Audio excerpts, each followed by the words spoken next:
Hello friends, स्वागत आहे तुमचे पुन्हा एकदा एका नवीन व्हिडिओमध्ये.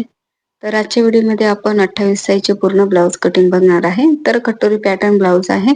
इथे हा पीस आपल्याला कटिंगसाठी आलेला आहे आणि हा ब्लाऊज इथे मापासाठी आलेला आहे. तर आपण याचेच माप घेऊन पूर्ण ब्लाऊज कटिंग करणार आहे. तर व्हिडिओ शेवटपर्यंत नक्की बघा. तर इथे बघा खूप लहान साईज आहे इथे. तर हा जो ब्लाऊज आलेला आहे मापाला तो खूप छान फिनिशिंग मध्ये शिवलेला आहे. तर तो मला खूप आवडला. तर इथे बघा आता सॉरी छातीचा चौथा भाग इथे मी तुम्हाला मोजून दाखवते किती आहे. ते इथे बघा 7 इंच छातीचा चौथा भागात येत आहे. आता जे बटन लावलेले आपल्याला बटनचे पट्टी आहे तिथून आपल्याला सोडून इकडे आपल्याला पूर्ण कमरेचा राऊंड मोजून घ्यायचा आहे. या प्रकारे ते इथे कमरचा राऊंड येत आहे 22 इंच. तर इथे बघा आता आपल्याला काय करायचं आहे, उंची मोजून घ्यायची आहे. या प्रकारे ब्लाऊज पाठीमागच्या भागाला उंची मोजून घ्यायची आहे.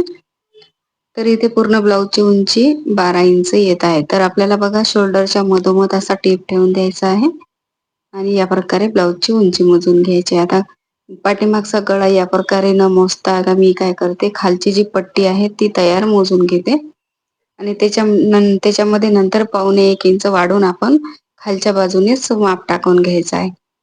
तर इथे बघा आता 3.5 इंचाची पट्टी तयार आहे. तर समोरच्या गळ्याचं माप बघा इथे 4.5 इंचच येत आहे. लांबी आपल्याला 5 इंचावर माप टाकायचे आहे. तर अशा प्रकारे आता हे ब्लाऊजचं माप आहे. आपल्याला याच मापावरून पूर्ण ब्लाऊज कटिंग करायचे आहे.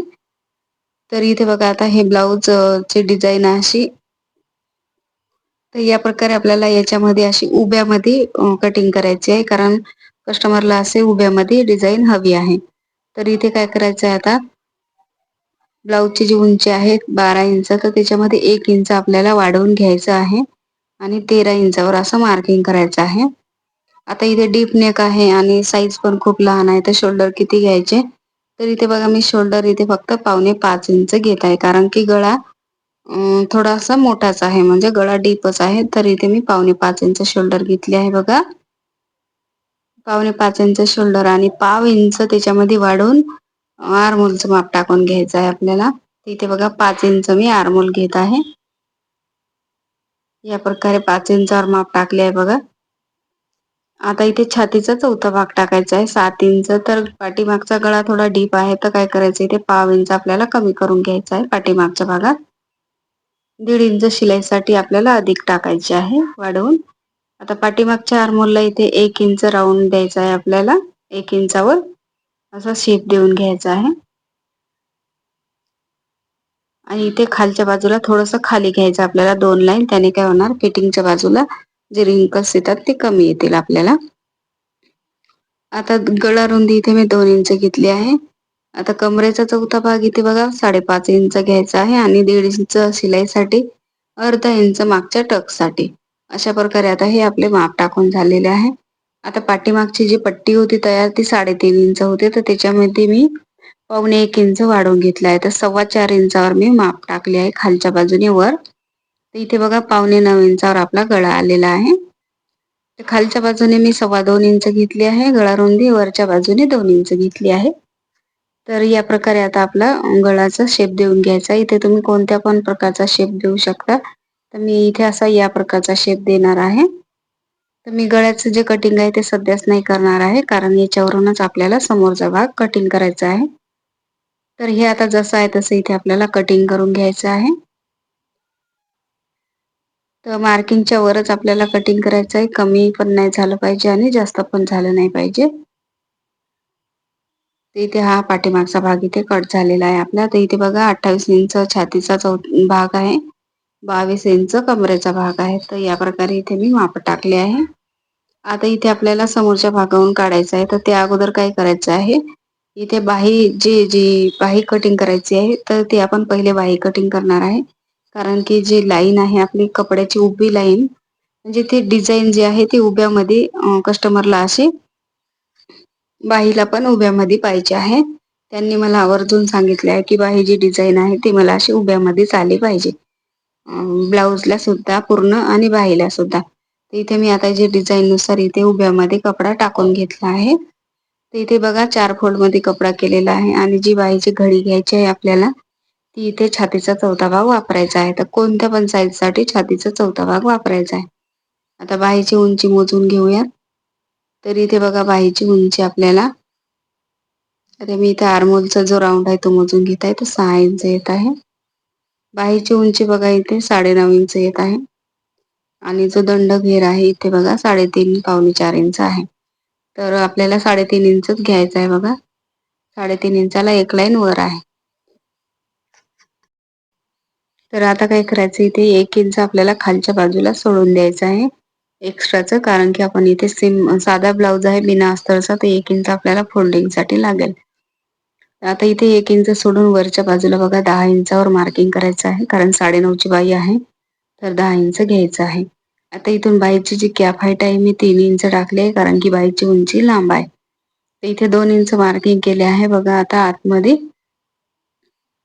तर या प्रकारे आता आपल्याला बाहीचा शेप देऊन घ्यायचा आहे. तर इथून पण 10 इंच मार्किंग करून घ्यायचे अशा प्रकारे, आणि अशा प्रकारे बाहीचा राऊंड आपल्याला देऊन घ्यायचा आहे शेप. आता खालच्या बाजूला दंडघेराचं माप टाकायचं आहे. आता इथे आर्मोल राऊंड चेक केला आहे मी बघा 6 इंच येत आहे. खालच्या बाजूला बघा 3.5 इंचावर मी दंडघेर टाकला आहे आणि 1.5 इंच एक्स्ट्रा शिलाईसाठी घेतली आहे.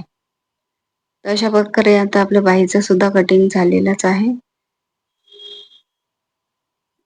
तर आता इथे काय करायचं आहे, 1 इंच जो आपण कपडा वाढवून घेतलाय ते असं क्रॉसमध्ये घ्यायचं आहे, कारण ती पट्टी आपण फोल्ड करणार आहे. तर फोल्ड करण्यासाठी आपल्याला थोडं सोपं जाईल, तर त्यासाठी आपल्याला असं क्रॉसमध्ये कटिंग करायचं आहे याचं. तर बाहीचं कटिंग झालेलं आहे बघा. मधात आपल्याला एक कट देऊन घ्यायचा आहे सेंटरला. अर्धा इंच आता मागे ओढून घ्यायचा आहे एक भाग. तर समोरच्या आर्मोलला इथे असा शेप देऊन घ्यायचा आहे. तर कोणत्या मापासाठी आपण एवढं हेच वापरू शकतो. तर ही पद्धत एकदम चांगली आहे समोरच्या आर्मोलला शेप देण्याची. आता इथे आपण जो समोरचा भाग कटिंग करायचा आपल्याला तो ठेवून घेऊया. तर आता आपल्याला कपडा ऍडजस्ट करून आपल्याला उभ्यामध्ये डिझाईन आली पाहिजे तशानुसार आपल्याला कपडा ठेवून घ्यायचा आहे आणि पूर्ण मार्किंग करून घ्यायचं आहे. इथे जो पाठीमागचा भाग आहे तो घ्यायचा आहे बघा. आता त्या अगोदर हा जो कपडा आहे तो सरळ व्यवस्थित आपल्याला सेट करून घ्यायचा आहे.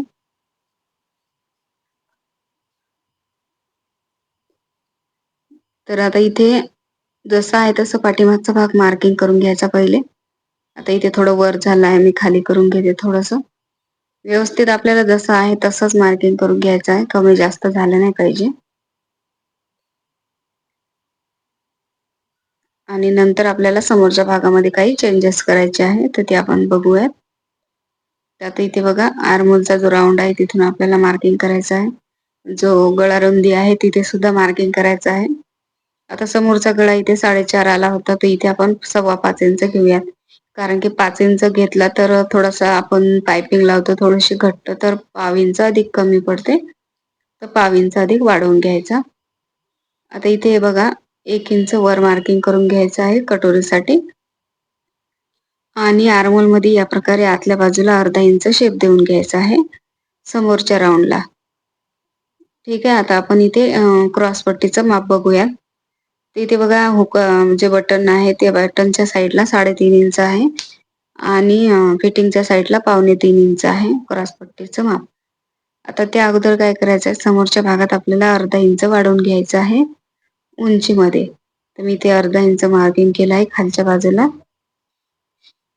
आता 2.25 इंच मी आपल्याला फिटिंगच्या साईडला पाहिजे, तर इथे मी 3.25 इंच मार्किंग केलं आहे. आता दोन्ही बाजूने पहिले 3.25 इंचावर एक मार्किंग केलं आहे आणि नंतर इथे वरच्या बाजूला अर्धा इंच असं शेप देऊन घेतला आहे. तर हे आपलं क्रॉस पट्टीचं माप झालेलं आहे टाकून. कटोरीचं जे माप आहे ते 4.5 इंचावर आहे, तर आपल्याला असं मोजून घ्यायचं तयार ब्लाऊजचं. आणि 4.5 इंचावर मी इथे मार्किंग करून घेतलं आहे. आता आर्मोलच्या बाजूने बघा 2.25 इंचावर आपल्याला मार्किंग करायचं आहे आणि या प्रकारे असा कटोरीचा शेप देऊन घ्यायचा आहे. आता इथे काय करायचंय, खालचा वरचा कपडा व्यवस्थित बघायचा आहे आणि जसं मार्किंग आहे तसं कट करायचं. अरे त्या अगोदर इथे काही एक गोष्ट विसरले मी तुम्हाला सांगते. जे आपण पाठीमागच्या भागात अर्धा इंच टक्स साठी मागच्या वाढून घेतलं होतं ते इथे कमी करून घ्यायचं आहे. तर इथे बघा मी ते कमी करून घेतलं आहे पहिले आणि नंतर इथे कट करून घेतलाय. तर समोरच्या भागात आपल्याला कोणताही टक्स नाही द्यायचा आहे, तर त्यामुळे काय करायचं आहे, टक्सचं जे मार्जिन आहे ते कमी करून घ्यायचं आहे. आता जसं आहे तसंच मार्किंग केलेलं त्याच्यावर कट करून घ्यायचं आहे. आता त्यानंतर काय करायचं, इथे हे जे समोरचे भाग आहे कटोरीचा आणि समोरचा साईड भाग आहे, त्याला इथे काय करायचं आहे, कट करायचा आहे. जेणेकरून आपल्या फिटिंगच्या साईडला किंवा कटोरीच्या साईडला रिंकल्स नाही येतील. कारण की समोरच्या भागात आपण अर्धा इंच वाढून घेतो उंचीमध्ये, तर हे आपल्याला इथे कट करायचं आहे. इथे बघा मी पाव इंच दोन्ही भागाला कट केलेला आहे या प्रकारे असं क्रॉसमध्ये. तर याने काय होते, आपली फिटिंग एकदम छान येते. आता इथे पहिले आपण कटोरी वाढवून घेऊयात, नंतर आपण क्रॉसपट्टी कट करू. तर इथे आपल्याला व्यवस्थित ठेवून घ्यायचा आहे कपडा. जो कटोरीचा भाग आहे तो व्यवस्थित ठेवायचा आहे आपल्याला. तर साईडने आपल्याला कपडा वाचेल असं आपल्याला हा ठेवून घ्यायचा आहे तिरकसमध्ये. जसं मार्किंग केलेलं आहे तसंच इथे म्हणजे जो भाग आहे आपला कटोरीचा तसंच मार्किंग करून घ्यायचं आहे पहिले पूर्ण आणि नंतर वाढून घ्यायचं. आता लहान साईज आहे खूपच आणि छातीचा भाग सुद्धा एकदम कमी आहे. तर मी इथे काय करत आहे, बटनच्या साईडला फक्त 1.25 इंच वाढवत आहे आणि फिटिंगच्या साईडला 1 इंच वाढवत आहे. अशा प्रकारे इथे आपल्याला दोन्ही बाजूनी वाढवून घ्यायचं आहे आणि इथे दोन्ही बाजूने पाव इंच वाढवायचं आहे शिलाईसाठी आणि असा शेप देऊन घ्यायचा आहे. आता याच्यामध्ये काय होते, जर जास्त आपण दोन्ही भागाला अंतर वाढवून घेतलं टक्सचं, तर कटोरी इथे लूज पडू शकते. कारण की छातीची साईज खूप कमी आहे, तर आपल्याला साईजनुसार टक्स द्यावा लागतं. आता दोन्हीचं सेंटर काढायचं, खालच्या बाजूला 1 इंचच वाढवून घ्यायचं आणि असा कटोरीचा शेप देऊन घ्यायचा आहे. आता जसं मार्किंग आहे तसं इथे कट करून घ्यायचं आहे. तर या प्रकारे बघा आपली कटोरी सुद्धा वाढवून तयार झालेली आहे. तर अशा प्रकारे हे ब्लाऊज आपल्या इथे तयारच झालेला आहे. फक्त आता आपल्याला इथे क्रॉसपट्टी कट करायची आहे. तर आता हा बिना अस्तरचा ब्लाऊज आहे, तर आपल्याला इथे क्रॉसपट्टी डबल मध्ये पाहिजे आहे. तर इथे काय करायचं आहे, हे जे आपण मार्जिन घेतलं होतं वाढून अर्धा इंच, तिथून बरोबर फोल्ड करून घ्यायचं आहे. तर इथे आपल्याला असं डबल फोल्ड करायचं आहे. व्यवस्थित आपल्याला ठेवून घ्यायचं आहे आणि साईडला अर्धा इंच वाढवायचं आहे. जेणेकरून आपल्याला आपण बटन पट्टी जोडणार आहे, तर त्यासाठी आपल्याला अर्धा इंच वाढवून लागेल. तर इथे अशा 2 क्रॉसपट्ट्या तयार झालेल्या आहे. आता इथे हे कपडा वाचलेला आहे, याच्यामध्ये आपण पायपिंगसाठी पट्ट्या, कमरपट्टी आणि आय हुक पट्टी याच्यामध्ये काढू शकतो. तर अशा प्रकारे आपलं पूर्ण ब्लाऊज कटिंग झालेलं आहे. तर असेच खूप सारे व्हिडिओ माझ्या चॅनलवर अवेलेबल आहेत. तर तुम्ही जाऊन बघू शकता नक्कीच. तर हे बघा इथे आपलं पूर्ण ब्लाऊज कटिंग झालेलं आहे. तर हा व्हिडिओ तुम्हाला कसा वाटला आणि तुम्हाला जरासा तरी समजा आवडला, तर व्हिडिओला लाईक करा आणि चॅनलला नक्की सबस्क्राईब करा. याचं पूर्ण स्टिचिंग मी पुढच्या व्हिडिओमध्ये दाखवणार आहे. तर तो व्हिडिओ बघायला विसरू नका. धन्यवाद.